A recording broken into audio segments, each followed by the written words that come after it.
sell 5 copies of the 3 EPs by the Beta Band. Do it.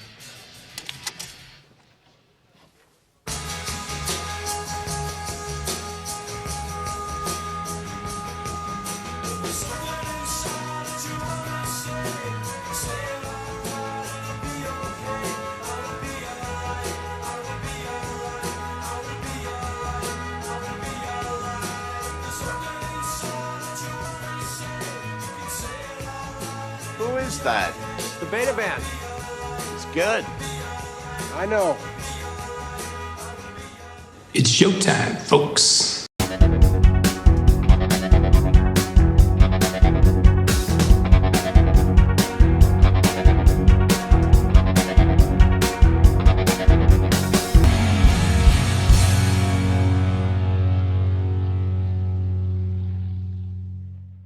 Hey everybody, welcome to Into the Music. I'm Andy. We all know that guy over there. That's Greg. Greg, how are you, buddy? I'm doing well tonight. How about yourself? Excellent. I too am doing well. So we meet here for one reason and one reason only, Yes, and that's to exchange some songs. So, sir, you have something for me? I do. But I want to say, like, I love how the light's playing on your face yeah. right now. Like this. Look, it's got the Andy red glow there. Wow. Yeah, well, just setting the tone, man. Right.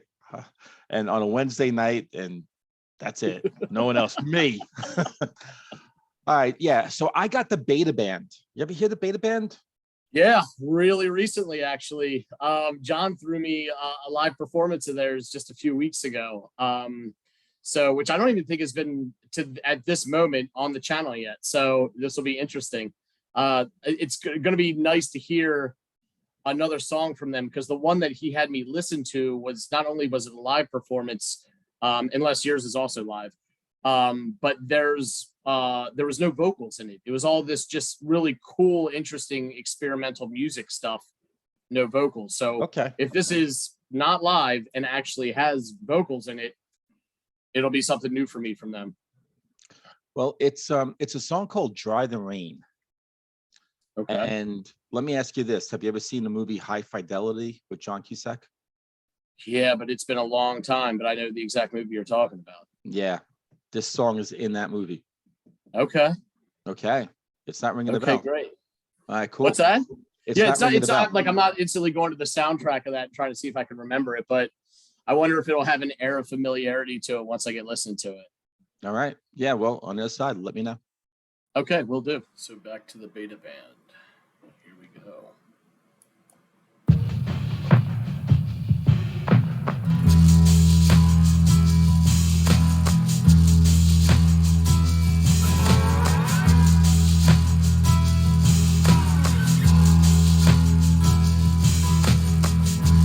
This is the definition of my life.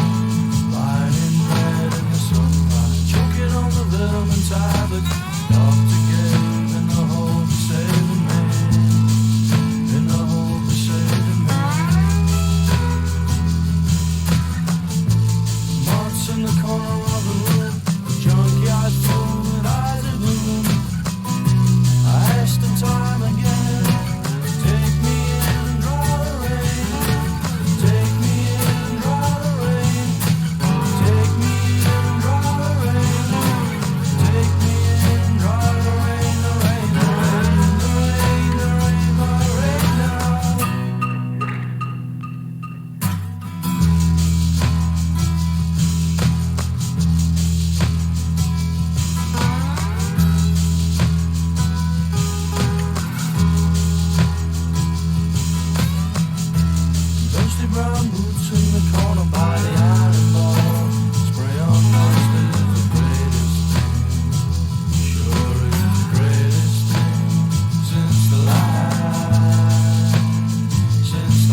rich sounding. I really like how they built it to this point, and then they're just letting this point ride. It sounds great.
That was good stuff. It was very chill.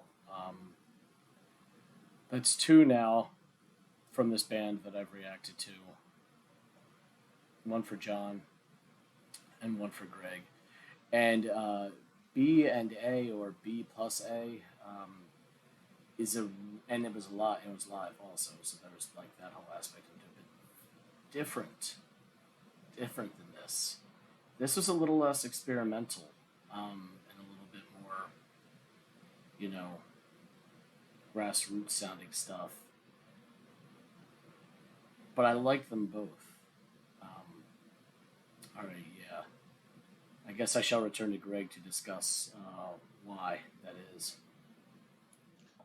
Hey, I see you back, all glowing still. Are you glowing more? Are you glowing more because of the song? I feel like I am, at least internally. I don't know if I can manipulate physical aesthetics, but yeah, that was it did I was listening to it and thinking, is this familiarity that I have based on just the fact that it sounds so quintessentially part of my history?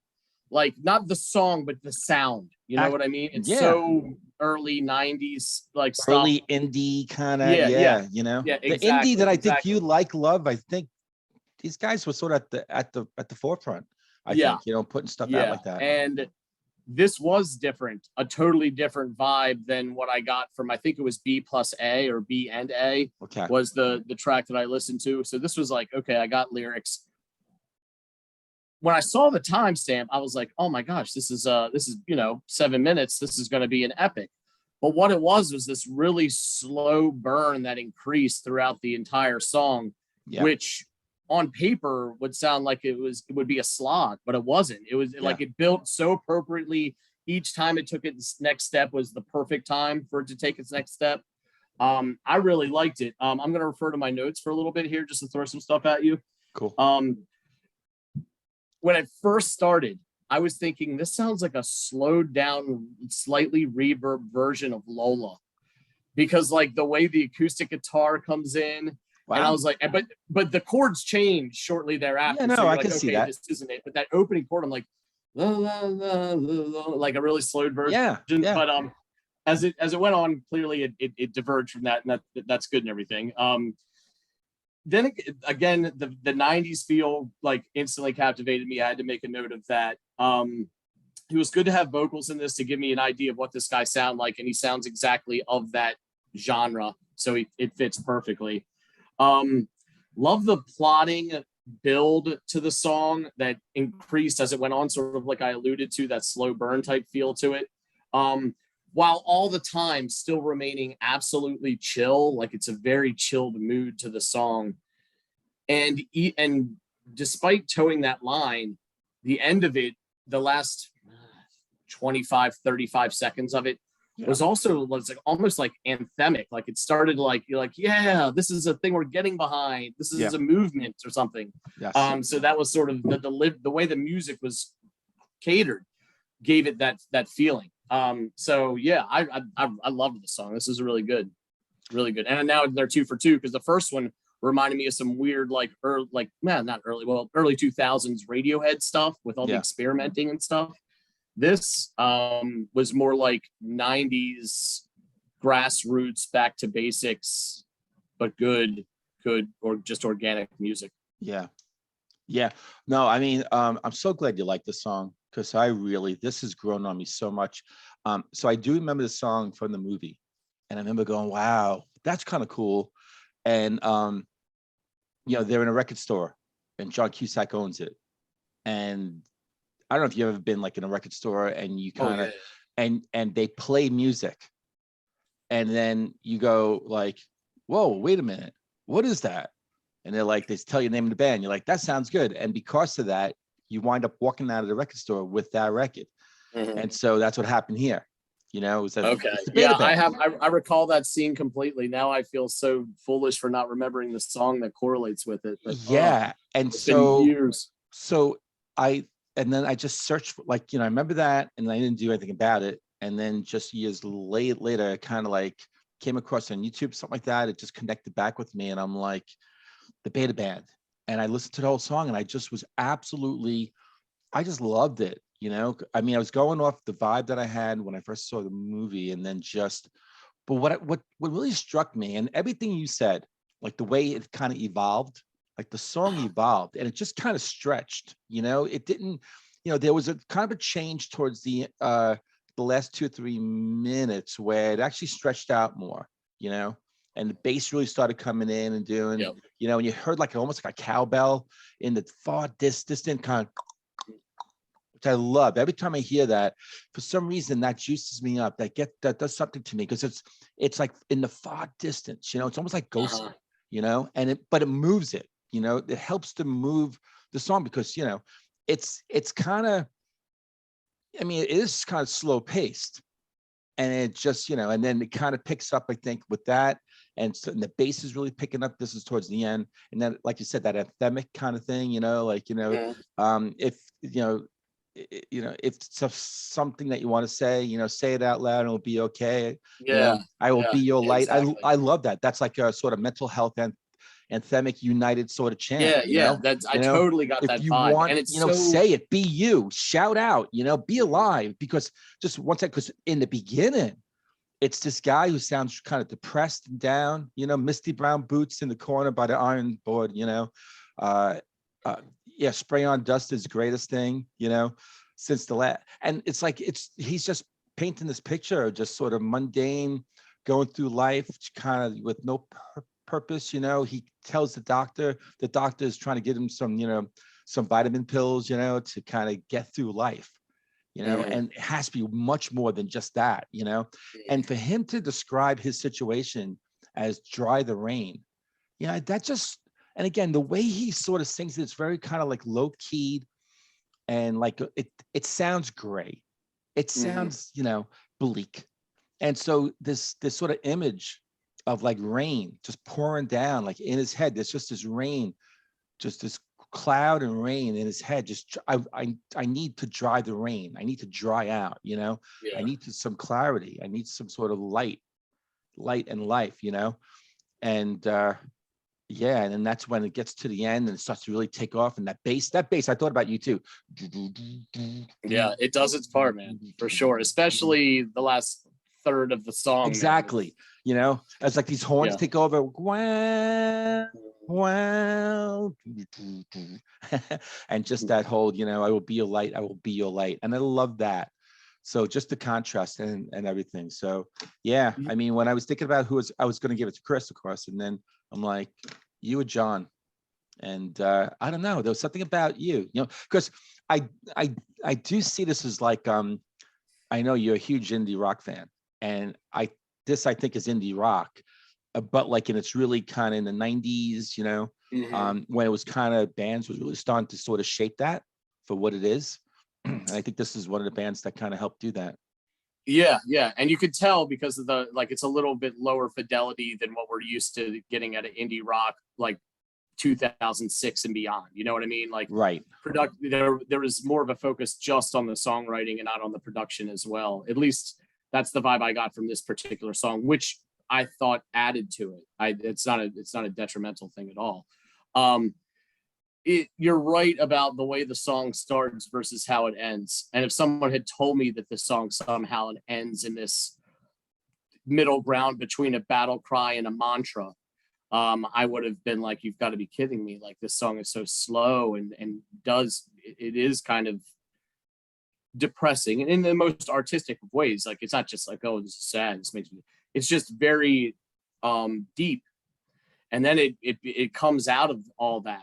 It's almost like this, it ends on this positive note after starting on such a somber one, which is just a brilliant way to take the song, especially when your message is, we can dry the rain, we can become better than what we are. There's more to this than that. I thought that was brilliant way of writing the song, and both lyrically and musically, you know what I mean? And I think what goes to that brilliance too is that the music towards the end that we're talking about, that never gets happy. That just it gets more pronounced. Again, like the bass drops in, the drums get like all of a sudden the drums, and it almost like it makes itself known. It was kind of like effing around in the beginning, it was lurking around, and now it's like it's out. And now this guy is almost like so he's waking up, and you still have that heaviness of the sound, but there's a different tone to it. There's a different, tonality. And, I think that sort of signifies that, with what he's singing at the end. That's what I love about that. It didn't change itself to kind of match this sort of very positive message at the end. It was kind of almost staying true to what it was, except, it just, again, like I said, like the tonality and stuff like that. I really found that really part of the brilliance. And you're absolutely right. They didn't go to bright happy. They started where we're both agreeing. It's like, it started very kind of depressed and in the doldrums. And instead of getting bright, which is like the easy thing to do, instead they show the resolve of the narrator. The music imitates right. his resolve to get better. Not, oh, I'm better and it's great, but we can take this on sound quality to it. You know what I mean? Yeah. Which is like, that's just as powerful, if not more powerful, than the idea of making it out on the other side. It's to show the will to get through it. And I think that's what the music sounded like to me towards the end there. Cool. So I'm going to take us out. Please say you have a great night. And to everyone out there, have a great night, great day, whatever time you're watching this. And Andy and I will see every one of you on the next episode of, and John too, he's out there somewhere in the UK. Hey, John. We'll see you later. Take care. Take care.